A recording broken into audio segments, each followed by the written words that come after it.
The Stage Door Show, celebrating the independent artist, with your host, Dave Hondell. Hi, everybody. Welcome to the Stage Door Show tonight. This is Dave Hondell. You're listening to us on iHeartRadio. We're honored tonight to have tonight's guest with us, James Tumminia. He's a producer, actor, director, and writer. He's also earned an Emmy Award nomination and 2 Telly Awards for producing the 2019 film Love, Gilda. Welcome to you, James. Thank you, Dave. Good to be here. Also with us tonight is the amazing Los Angeles-based director and founder of the indie film production company Seraph Films, Gene Blalock. Gene, welcome. Thanks for having us. Absolutely. So, have you both on, James, I wanted to talk about, I know you have a project that's streaming through Christmas, but it's called My Christmas Wish. And I know that you and Gene work a lot on other projects, and you have for quite a while. And from what I understand, this is based on, kind of your, collective work with all these people that you've worked with before and kind of bringing them together for this special project. So talk about that a little bit. Yeah, Gene and I met, about 10 years ago, and we started producing short films. And I think the first film we did was it was written, produced, and posted within a month. And Gene's mission was always to do one a month. So we jumped into the next one and the next one and started to accumulate this group of filmmakers behind the camera, in front of the camera. And when maybe our 7th or 8th film, we were approaching Christmas, and I thought, let's do another Christmas one, but this time let's really go big. Yeah. So Troy Romeo and I co-wrote it. We presented to Gene. Gene was like, "Yep, let's do it." And it was pretty ambitious for a small group of filmmakers. I think we shot certainly more than 7 days. Gene, eight days. Yeah, it is a very ambitious project for sure. And it was really just it was a gift to the actors and the filmmakers, the crew who worked with us on the previous films. And the interesting thing was sort of getting to know these actors in the previous films and then writing for them. And sometimes hitting on the nail, giving them the role that really kind of fit who they are. So, James, what was the inspiration, I guess, for this project? My Christmas Wish. Where did this idea come from? Well, I'm a huge fan of Love Actually. It's probably my top 3 films. So I guess that makes it my 3rd, but no, not really. But yeah, and Love Actually, I love how all of the characters are connected to each other in some way. Some are very connected, brother sister kind of thing, and some neighbor, that sort of thing, and that just stuck with me. And when Troy and I started talking about it, I just thought of all of these characters.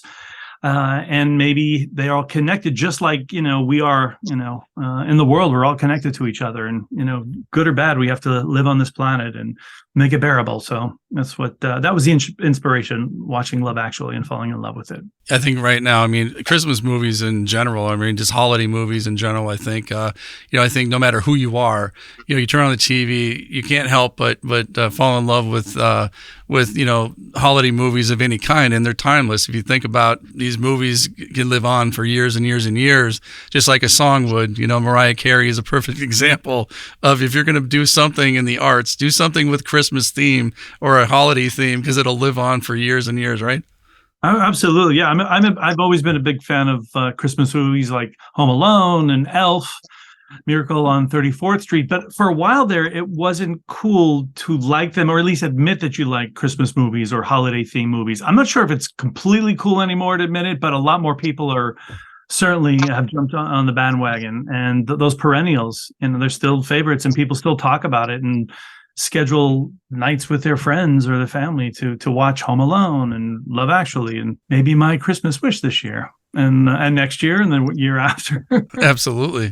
Well, some of the names I understand that are in this movie, there's a special meaning behind the names that are in this movie. So talk about that and some of the examples, I guess, of some of the names of the characters. Well, it's not a religious themed film. There's no religious overtones. Not that it's a bad thing, but when we were kind of figuring out the names of the characters, for some strange reason, each name had to have a significance and also a big attachment to what they bring to the film as their character. So, for example, there's one character named Mel, and that came from Melchior, which is origins is a Polish name, and he's one of the three wise men. And in My Christmas Wish, he dispenses wisdom to a young girl. And then we have another character named Olivia. And Olivia comes from the Latin word for olive. And what she does in the film is she extends the peace branch to Mel because he's sort of a shut-in and he's kind of disconnected to the world because he's had bad relationship with his family and he's an elderly man and maybe he wants to be alone, but she extends the olive branch and gets him out of his shell. So each character, if you watch the movie, you know their names and you do some research, you'll find that it's really connected to their character and their essence and who they are. And Gene, one of the things I wanted to ask you is having a film company and working so many projects with these individuals that you're all bringing together collectively. Talk about the importance for our listeners out there of working together and building partnerships and building relationships with people in this industry, because it can be a tough industry, as we all know. But if you find people you like to work with, it's an important thing to do. But everybody's got to, kind of do their part. And so talk about the importance of building relationships and, working for several projects to come. Yeah, sure. I mean, the film community, at least the independent one in Los Angeles, is pretty tight knit. Everyone kind of knows everyone.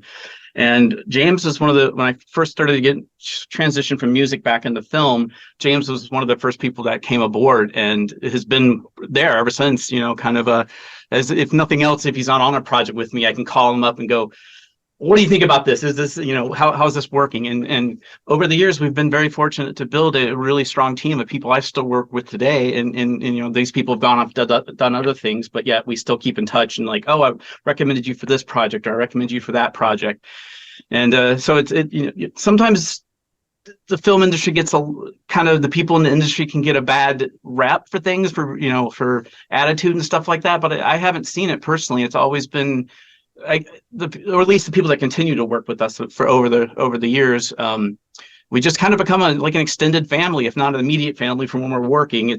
They're always out there, and it's kind of like nice to know that they've got this big extended family out there. Yeah, and James, talk about your experience on My Christmas Wish with those people that you all had, worked with before. What was the experience like? How did that go? Well, for me, I'm also an actor, so I relate to actors in a very specific and a very personal way. I kind of feel their pain when you're doing the grind and hoping for your next gig and hoping it continues to get bigger and bigger, kind of thing. So I certainly wanted to create a very comfortable space for the actors across the board, whether it was knowing their character, feeling like they were appreciated, because nobody worked for everybody had to waive their fee, kind of thing. We have that privilege of different agreements through the union that you can get paid, but at least they're doing their craft. And that was the exciting thing, was just giving people a shot to be who they are and take chances. And even the people behind the scenes, some people were not completely comfortable in the department they were working in, but hey, give it a shot, see if you like it, and maybe that'll launch a career for you. And then there's other people who were certainly wanted to be in that position, whatever the department was, and certainly want to just give them a shot to just collaborate with us, but take chances. And the film, My Christmas, what's the message? Every film has a message, right? A storyline, and what do you want people to get out of this film? Well, I would love to hear what Gene has to say about that too. But after we did a lot of festivals, and the people who came up to me, everybody got something different out of it, and I guess that's really what I want everybody to get at least something out of it, because the film is about forgiveness, and it's about dealing with addiction and bullying and love and kindness, and it has so many themes, and it touches on it's a very small film with a lot of big messages. And if someone could walk away with just one lesson, one message, I think we've been successful in what our goal was. I think there's a lot of, when you watch a lot of holiday films. I mean, it's the white picket fence. It's the guy comes from out of town, falls in love with the lady who owns the store, and everybody lives happily ever after. And that's not always. I mean, we talk about addiction. Some of the things that you're talking about is real life stuff that families, a lot of families deal with, my family included. And when we watch this, it kind of hits home, and I don't see a lot of movies out there that hit home for enough people. So kudos on that storyline. I mean, because I think it hits home for more people than people imagine. I mean, not to give anything away if someone listening hasn't watched it, but it might seem like there's a nice little bow at the end, but it isn't, because loneliness, we have moments of loneliness, and sometimes people with addictions, they fall off the wagon, so to speak. So we certainly just think that togetherness can really help a lot, and that's what you might see at the end of the film. So. That's the thing that attracted me to this story was like, when you're a child, Christmas is innocent and magical, and everything in the world is right, even though it's not. But your perception as a kid, everything is really right. And as you get older, especially for me, Christmas became this really trying time. It was hard to get through things. It's still to this day a very depressing time for me. Christmas is kind of but I want that magic that I have, and I think that's what James has done really well, is that you see the relatable side of like some of the holiday for a lot of people is, the struggles and the depression and around it. But yet he's managed to somehow bring it back to a point of that magical innocence that you have when you are a kid. And, it's the first time you see a Christmas tree and see snow on the ground. So that's what attracted me to this story. So. Yeah. And then, there had to have been challenges, right? Making this. Every film has challenges during the. What, making it snow in Los Angeles? No challenge at all. So talk about the challenges that you faced making this film. Well, I mean, some of the things I think I touched on before. Scheduling our last scene was tough, because I think we had maybe 8 or 9 actors there, and that wasn't easy. And certainly you have 2 people in a scene, and it is what it is. But then when you have 8 or 9, you've got more people in hair and makeup, so it takes a lot longer and more setups. So we really pushed our location to the brim, where he said, "Listen, no, it's like 4 a.m. I got a kid sleeping upstairs. You got to go." That was one of our challenges, scheduling. And then I think to what Gene was mentioning about making it snow in Los Angeles, we actually made it snow in Los Angeles, and it wasn't special effects. It was no visual effects. We had no budget. I think it was Wendelin who found artificial snow in some warehouse that was giving it away, and our guys, they stepped up and they made it snow on cue. And wow. Yeah, behind the scenes was probably rather comical, guys hanging off balconies and like shaking artificial snow and stuff. But that's the joy of independent filmmaking, is everyone just goes, "All right, let's make it happen." Yeah, it's like a joy of a lifetime, right? Yeah. And even our DP and the camera operators were just, everything just came together at the end. It was truly a Christmas miracle. I'm grateful for that. Well, James, how did you get involved with all? I mean, did you grow up liking acting? And I mean, how did you get the interest in the filmmaking bug? Well, I think I was born with that bug, and then watching TV probably too much as a child, and my father turning the TV off and telling me that the people in that box will be there tomorrow morning when you wake up. So and I think at that moment, because they made me feel something, whether I was laughing or felt sad as a child, I wanted to do that, and I knew I'm from New York. If you can't tell by the background, I wanted to do that, and I knew I had to move to California. So fast forward, I was 25 and moved to California, and it was all about how to make. I didn't know anybody here, and I went to USC, went out to their job board, and there was a job for a PA on a indie horror movie, and we're certainly not my genre, but it meant work on a film set, and and the rest is history. I just started meeting people, and one job led to another, and I connected with a producer, and yeah, so rest is history. Yeah, the rest is history. So, Gene, how about yourself? How did you get involved with the film world, and now you own your own company? How did that work? I mean, how did you get involved with all that? Well, I've always been, I love TVs and movies. I remember watching E.T. as a child and just being completely, to this day, still one of my favorite films. But where I grew up, that was a hobby or something you did on the weekends. What were you going to do for real life? What were you going to do for your daily day? You can go do the art thing on the weekends and stuff like that. So it wasn't until like I realized like through random things that you could actually do this. You could be creative. Well, I started off making skateboard videos for the skate team I was on, and then moved to like a friend needing a music video directed. So that's kind of, right. I kind of transitioned into it that way. So when I came, but I came to LA as a musician. I went to film school in Chicago and started a band as one does in college.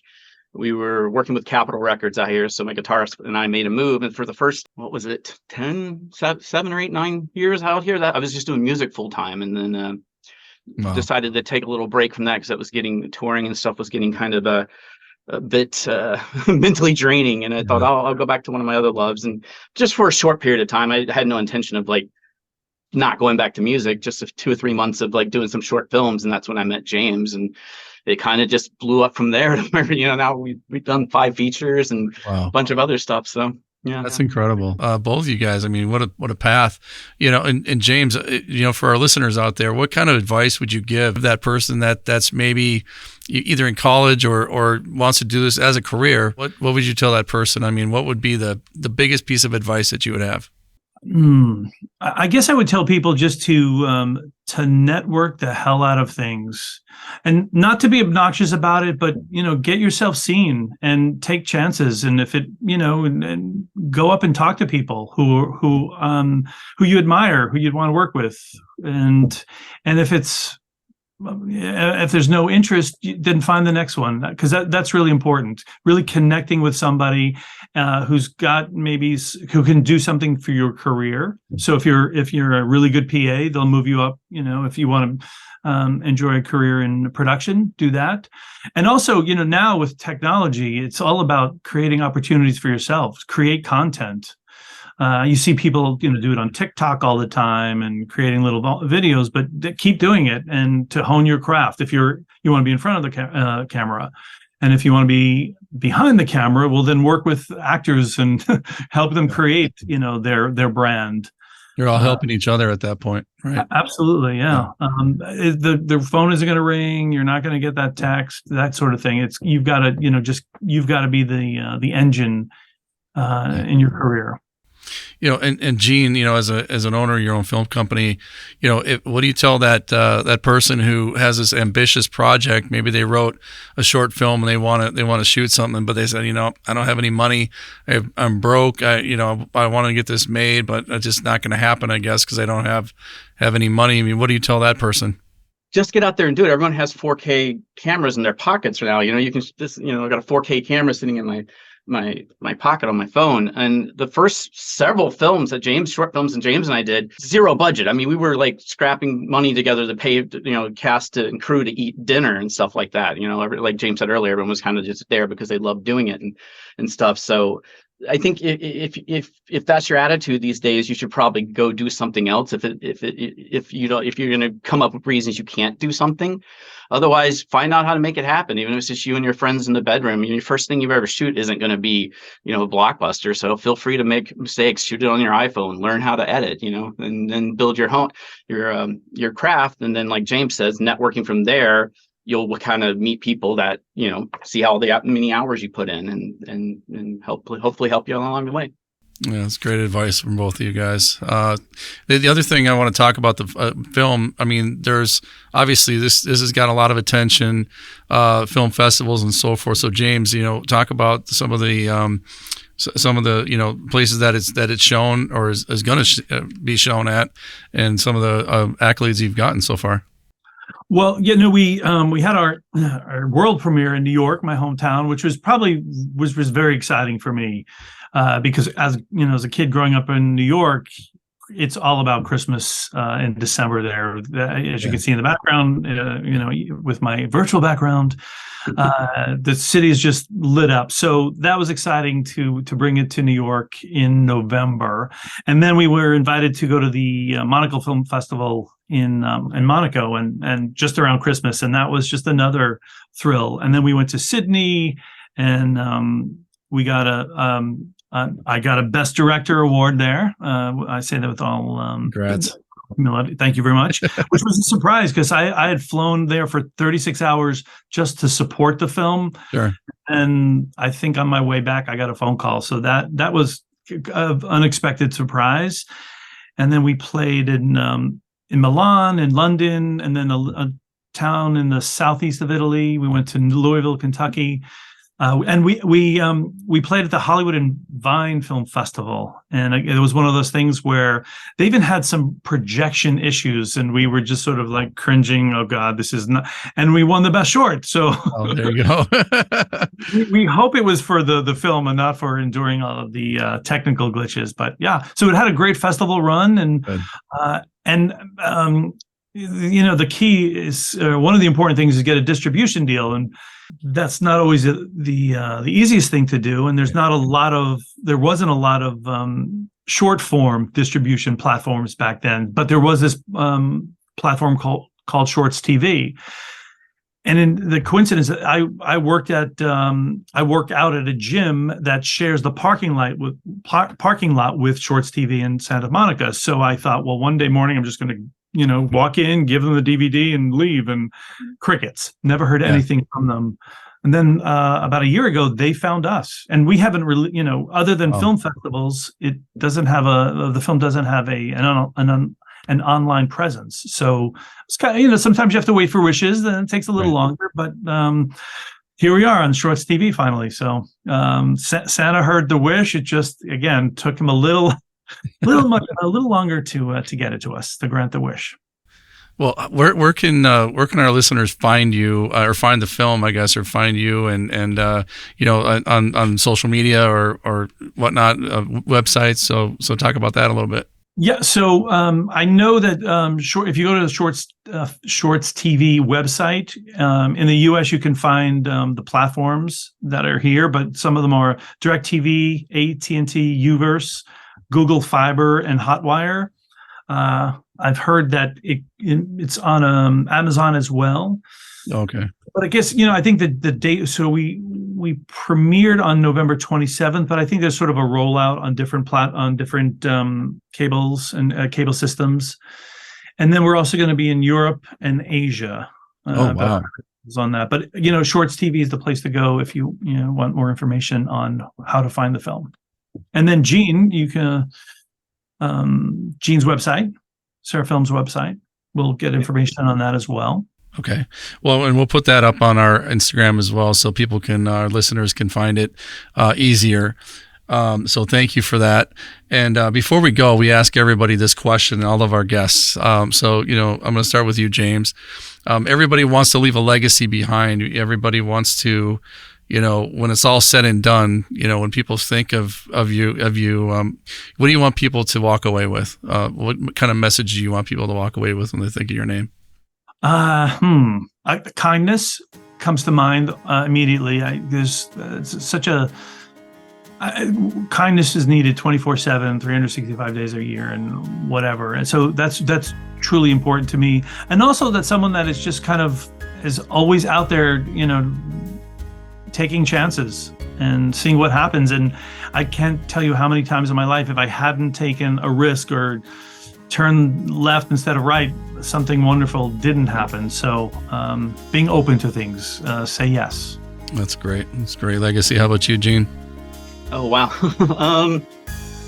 Meager results, grand intentions. I think, like you said, I think you just try and put the best out in the world, leave it a little bit better than you found it, even if it is just helping one person or giving one person an opportunity they would not have otherwise had. And so hopefully, the films that we've done over the years will live on, and people can watch them even long after James and I are gone, and hopefully it will connect with them the way, like, say, a film like E.T. connected to me when I was such a small child. Yeah, it all makes sense. Well said, both of you. So My Christmas Wish is the film. So everybody listening, please find it, go watch it. Even the trailer was amazing. So you guys, a great project, both of you, and continue success with that. And then, so again, you're always welcome on the show. Come back anytime you want to promote anything or just want to chat. So again, both of you, thank you so much, James and Gene, for being on the show tonight. Thank you again. Thank you, Dave. Happy holidays.